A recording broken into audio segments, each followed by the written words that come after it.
তো কালকে ছিল উমেন্স ডে আর আজকে বানাবো দেশি মুরগিটা বেশ আলু দিয়ে হালকা করে ঝোল।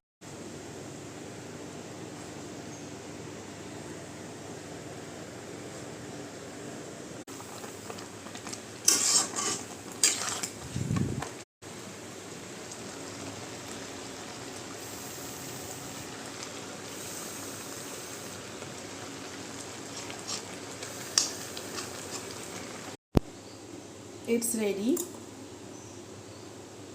এরপরে উপর দিয়ে পরিবেশন করুন ঘি দিয়ে ভাজা জিরে এবং রসুন।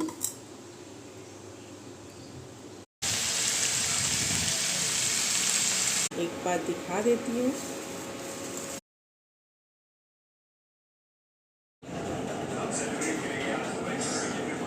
মেথি পাতা দিয়ে কসুরি মেথি দিয়ে রুটি করেছি আর একটু ভাতও নেব আমি।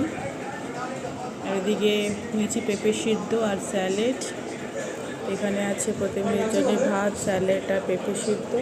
গামছাটা তো বাইরে হবে, বাইরে নেই, তাহলে ভিতরে দেখো।